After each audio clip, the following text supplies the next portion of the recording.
just in all my research too, like you have a higher rate of success with a VBAC when you're at home. So Mhm. that was what I ended up choosing for my next one. But yeah. Yeah, definitely. It's so unfortunate that we can make like all of these plans for birth, and then when it does end up going to where we do need the medical system, Mhm. that it all just kind of goes down from there Yeah. because of how their policies are and just how Yeah. everything is structured. Yes. And it doesn't have to be that way, which is so just it's disheartening to Yeah. hear that women have to go through all of these things when it's not necessary. Like, Yeah. it For doesn't sure. sound like there was a huge emergency that was happening with you Mhm. or with the baby. And Yeah. so none of that had to happen at all. It could have been Yeah. just so simple and so easy. Like wait. Just wait. Yeah. Right? Like just sit back and let the baby do its thing. But, you Yeah. know, that's not how it works in the Mhm. system, unfortunately. Yeah. Hey, you're listening to Empowered Births at Home with me, Esmeralda, the home birth doula, as your host. I am a mama of three, fellow home birther, and entrepreneur. I am completely obsessed with birth, more specifically, home birth. And this is a podcast where women share their empowering home birth stories, along with the journey that led them down the path to home birth. Whether you're currently pregnant, planning a home birth with your first or fourth baby, or even just someone who is a complete birth nerd like me, this is the podcast for you. So let's get into this week's empowering home birth story. We are on episode 30 today. I cannot believe we have hit yet another milestone in this podcast. 30 beautiful, amazing, and empowering home birth stories. So I just want to say thank you to all of you who are listening to the podcast, whether you have been here since episode 1, episode 10, episode 20, or even just now listening to this episode and it's your first time listening. I thank you all very, very much for being here and supporting this podcast. Today, we will be chatting with Kendra, who will share her home birth story with us today. Let's go ahead and get right into the episode and bring Kendra on. I am Kendra. I am from Kaysville, Utah. It's just like 20 minutes north of Salt Lake City. And I have two little boys. They are 3 and 1. And I am a stay at home mom. And that's me. Yeah, awesome. What got you into the idea of having a home birth?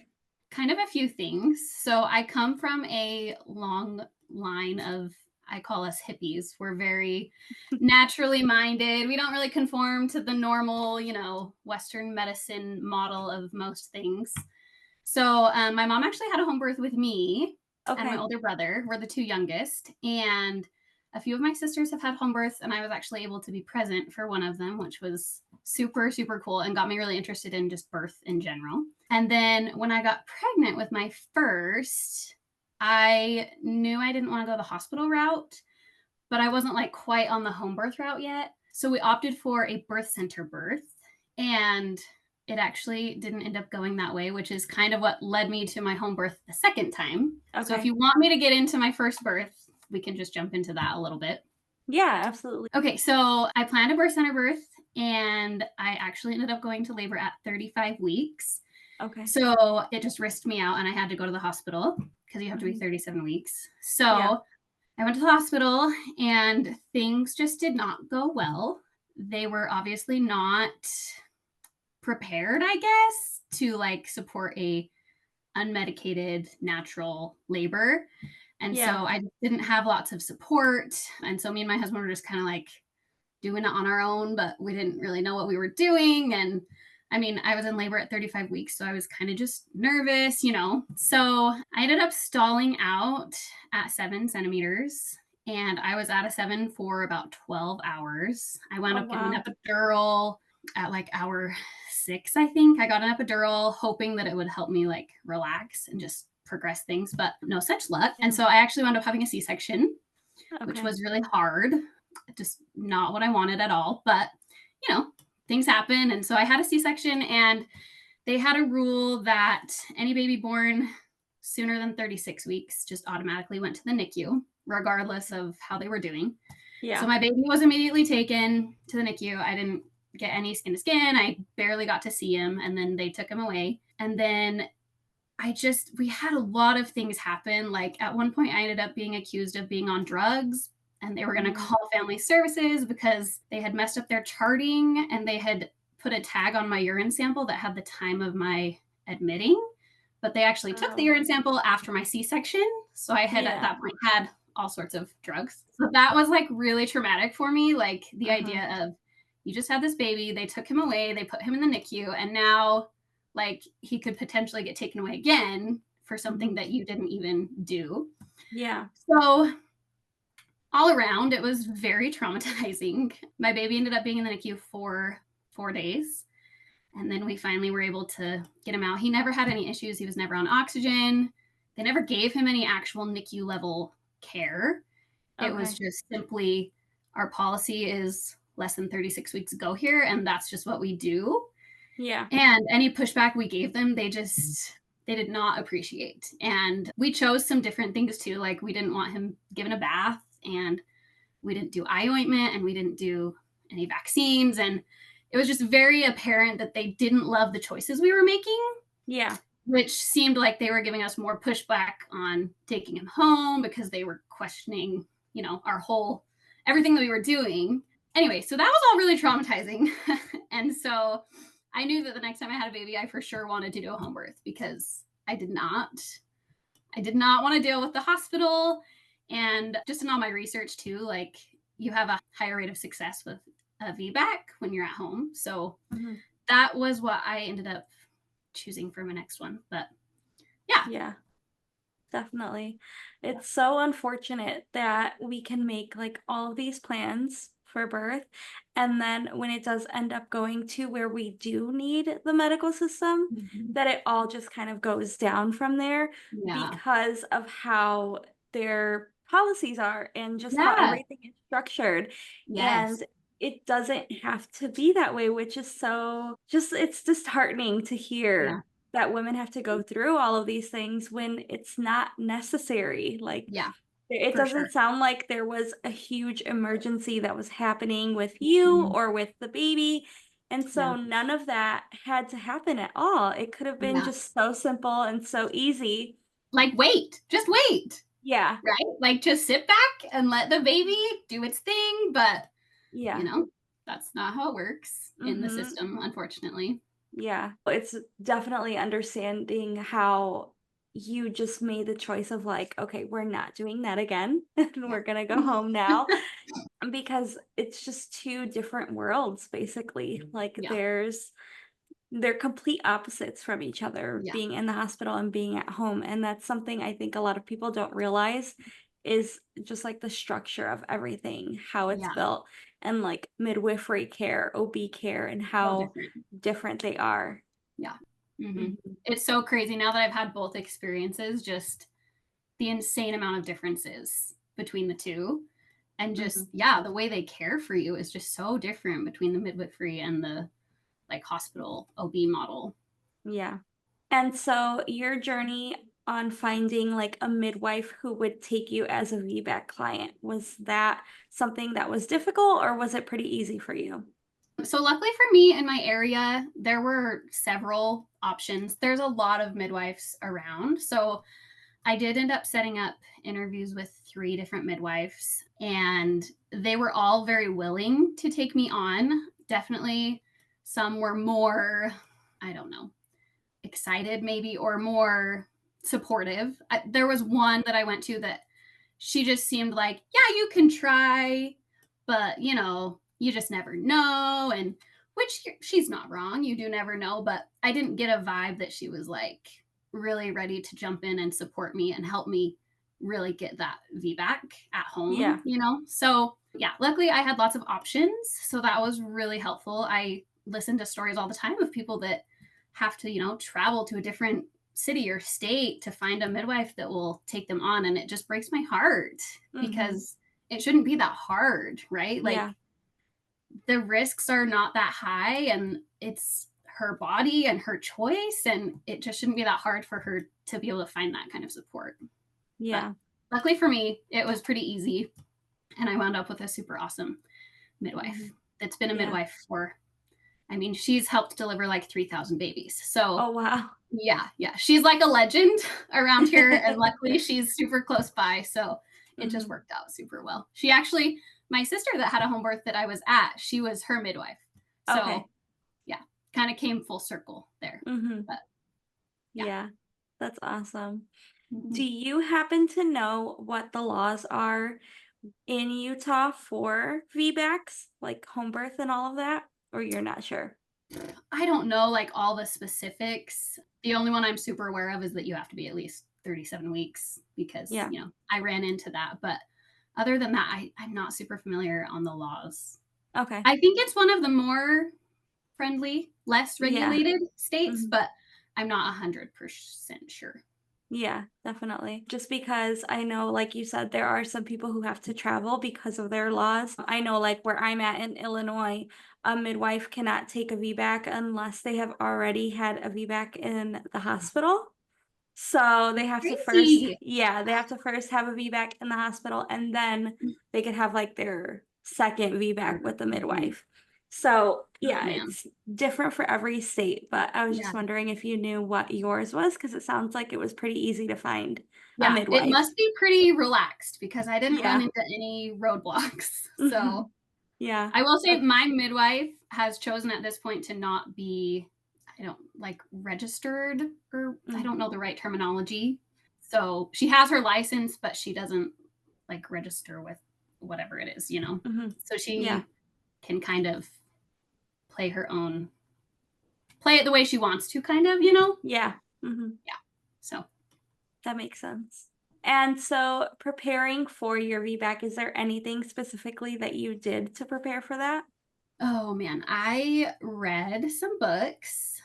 Of course, at the moment, I'm going to blank on them, but I listened to a lot of podcasts. I love the VBAC link. That was a Yeah. really great resource for me. Just like, I swear to you, the whole time I was pregnant with my second, I listened to nothing except birth stories, positive birth stories, and home Mhm. birth specific stories.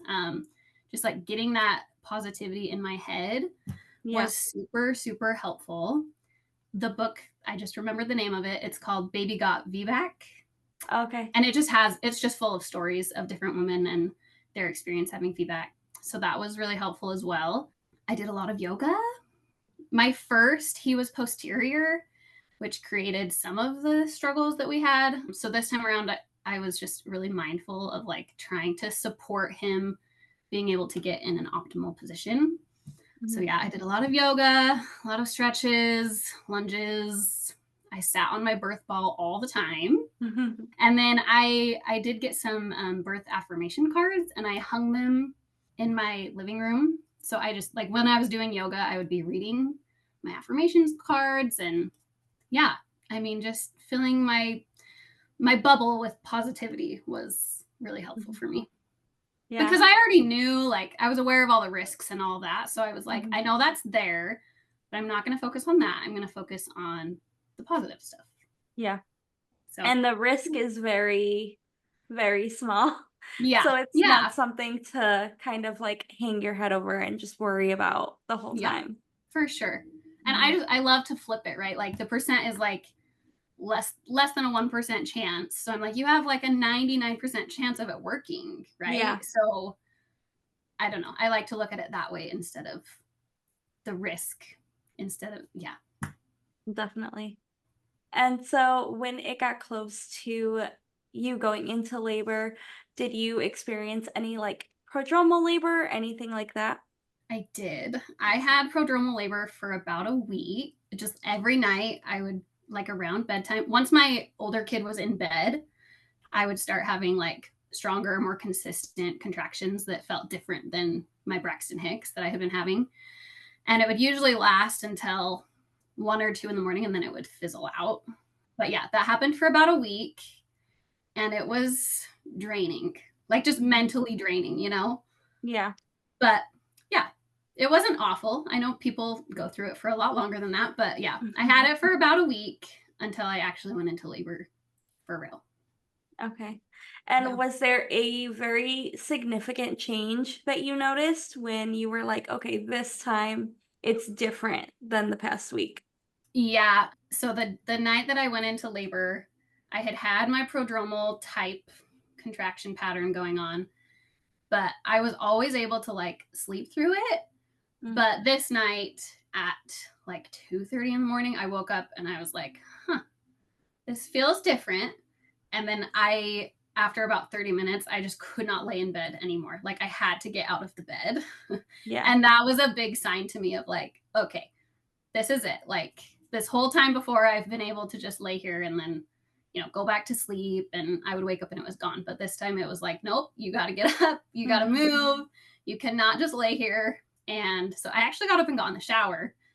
And yeah, by that time, my contractions were already like 2.5 minutes apart, lasting 30 to 45 seconds. So Wow. it was very much, this is the real deal. Mhm. It was like 3 a.m. when I got out of bed and I got in the shower and I woke my husband up and I just said, like, I think this is the real deal. And he was very caught off guard.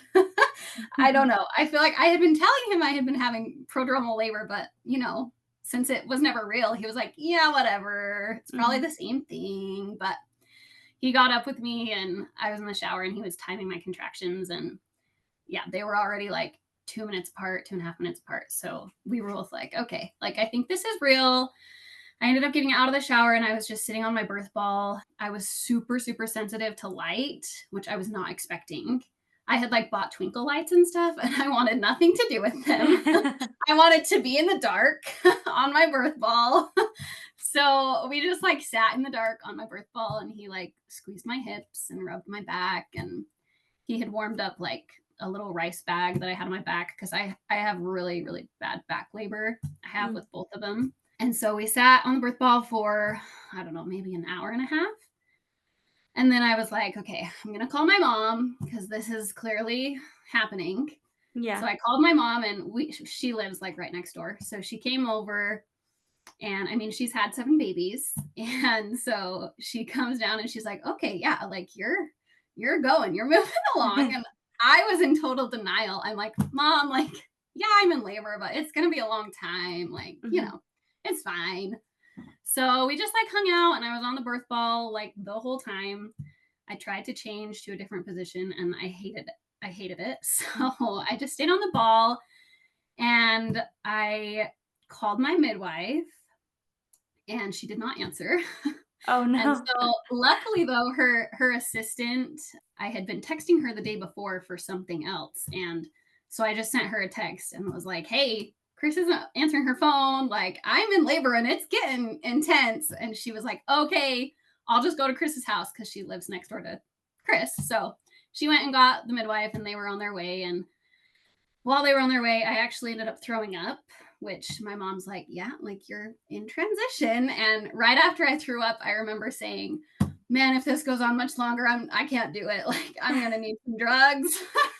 And looking back, I'm like, okay, obviously I was in transition, right? Like you hear that all the time. That's when you start to think, I can't do it anymore. Yeah. So then, like, I had my mom not fill up, like put air in the birth tub. Mm. So she like got it ready, but I said, don't put water in it yet because I don't want to get into it too soon. And if we fill it up, it's gonna get cold, still kind of in denial.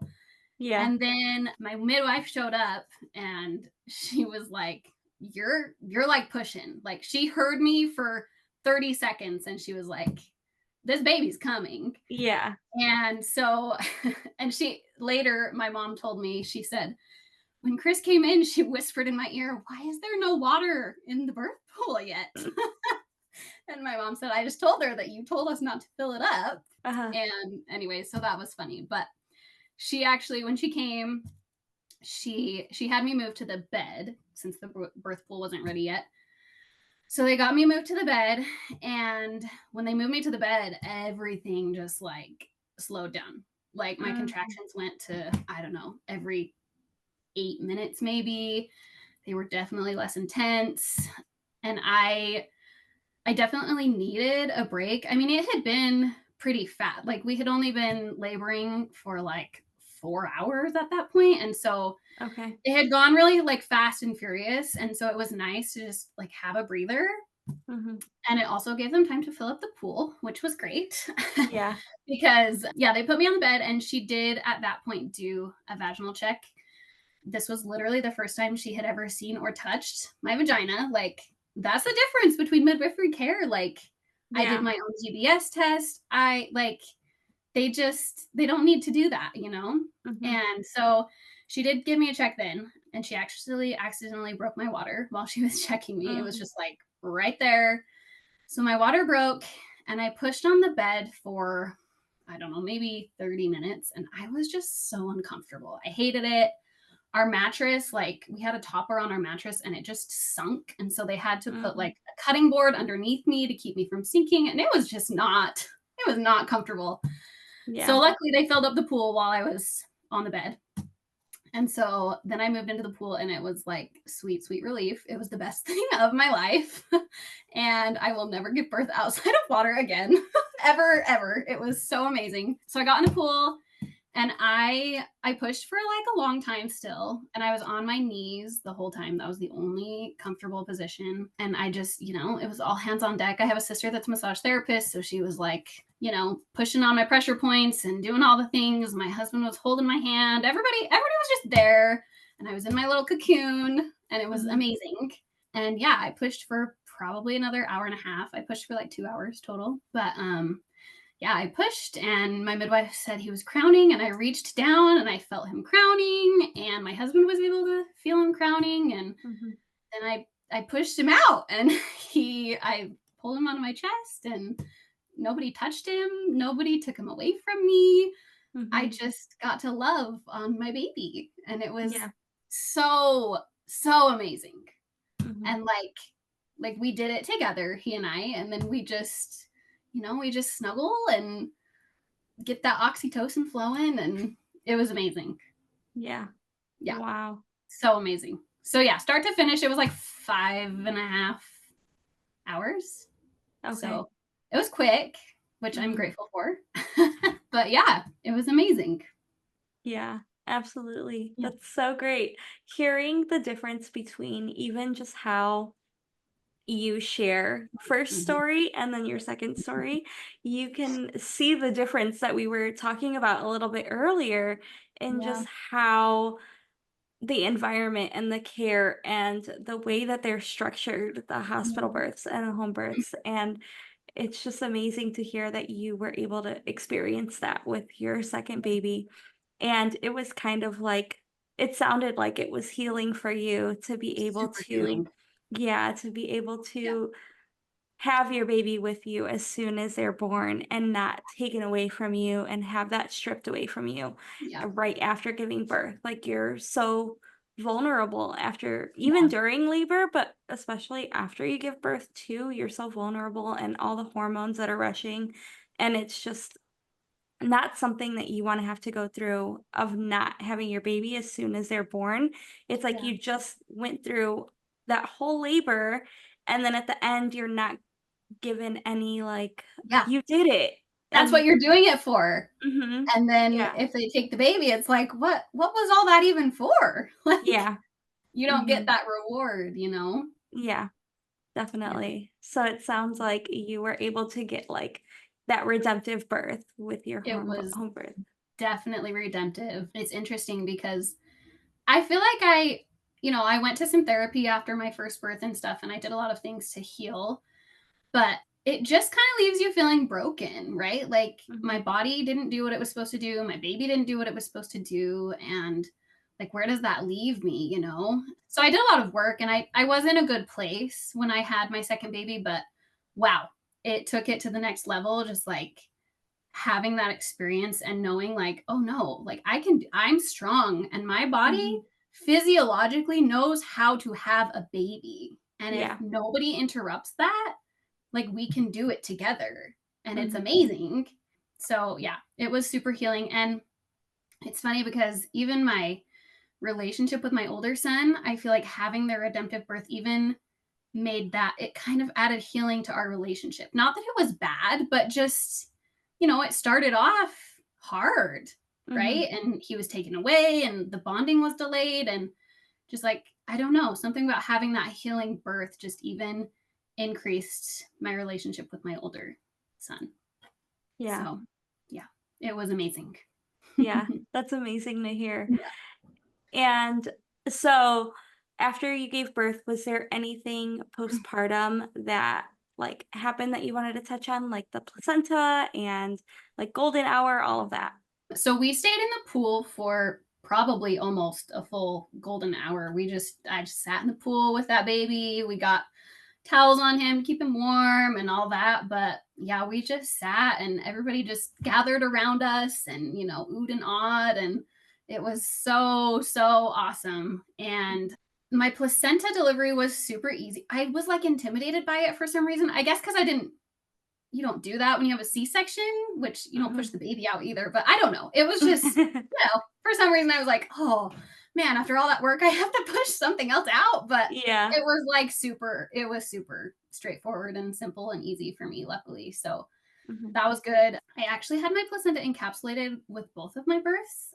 And I really think it helps. Obviously, I have nothing to compare it to because I did it both times. But Mhm. I really enjoy it and I like it. I do notice a difference when I take the pills versus when I would forget to take the pills. So it's Yeah. definitely something I like. And my midwife's assistant actually does that. So it was really, really nice. It was just, she just was there for the birth and took the placenta. So yeah, that was really good. And then I mean, with a home birth, they just tuck you into your own bed Mhm. and you're just in your own space. And it's Yeah. amazing. Mhm. So yeah, that was really great. I did tear, so I did have to get stitched up, which is not super fun, but Mhm. still better than the C-section for sure, Yeah.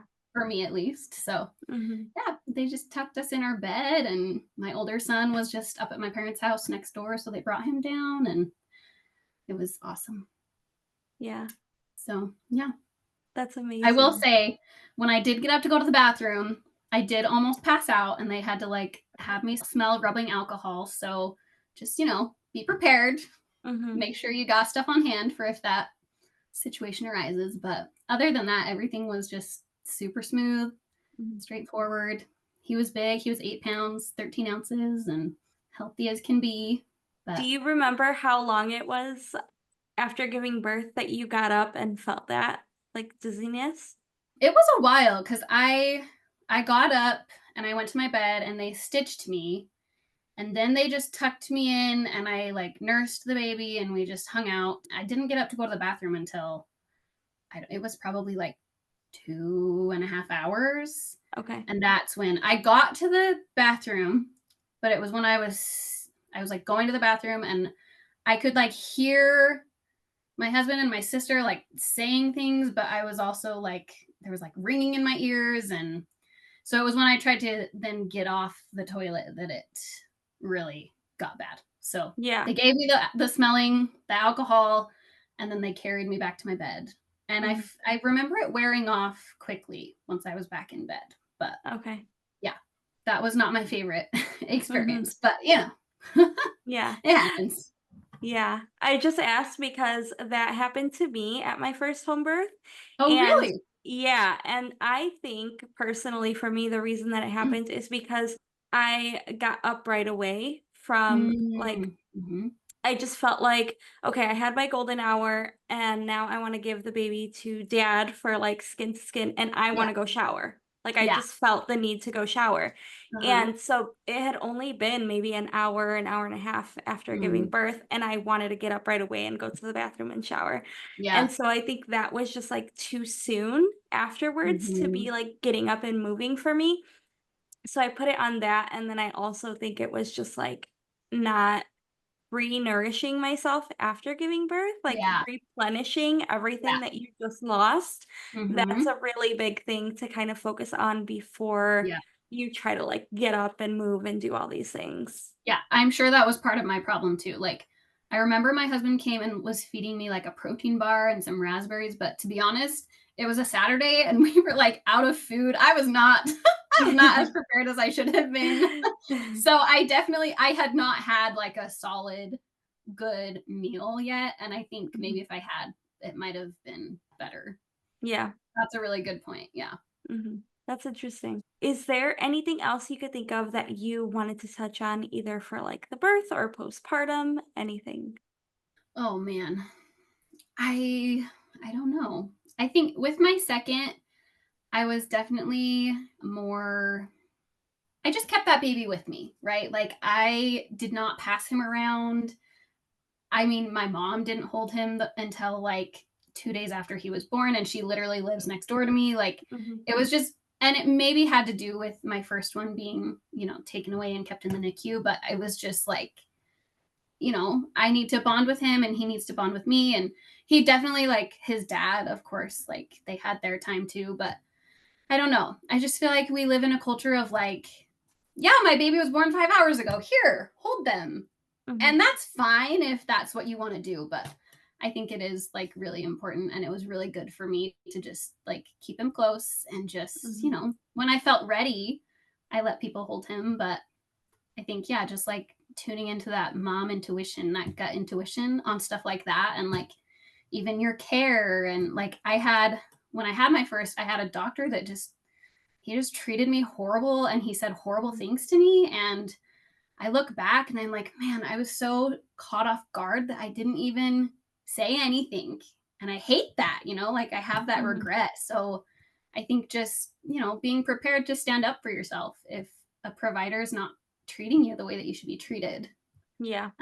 is really important. And just, yeah, listen to your gut and get the kind of care that resonates with you. And don't be Mhm. afraid to abandon ship. If you have a plan and you Yeah. change your mind, just change course. It's fine. Mhm.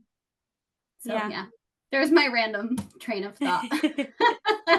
No, it's Mhm. great. I love it. Well, thank you so Yeah. much for coming on and sharing your story with us. It was very, very amazing to hear. Thank you for having me. It was great to be here. Wow, how amazing to hear how healing a home birth really can be, but also how unfortunate it is to hear how broken the medical system really is. There was something that Kendra had said that really sat with me and resonated with me, of her feeling like she was broken and wasn't able to give birth for her first birth. And something that came up for me during that is just to say that if you had a birth that did not go as planned, either it being traumatic or a C section, anything like that, is I just wanted to remind you that you are not broken. It is not you that is broken. It is not your body that is broken. It is the medical system that is broken. And it is very, very unfortunate that it happens to be that way. But this is why I am such an advocate for home birth, because unfortunately, it would take a lot to change the systems that are in place in the hospital.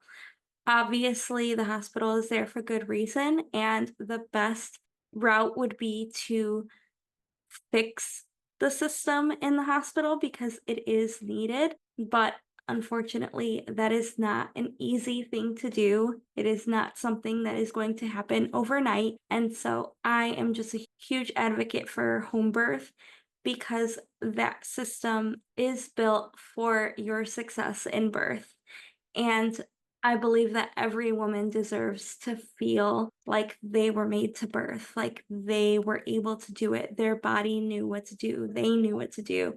And really, most of the time, that only happens in home birth situations because, again, that is how a home birth is structured. That is how the environment is structured. The birth workers that attend the home birth, that is just how the environment is set up, and unfortunately, that's not the case for hospitals. So, again, in case you forget, you are not broken. The medical system is broken. If you are currently planning and preparing for a home birth, then I'd love to share with you more information about the Empowered Home Birth course. This is a home birth based birth course, and inside this 8-week program, you will receive educational videos and weekly emails filled with additional resources for you to prepare for your empowering home birth.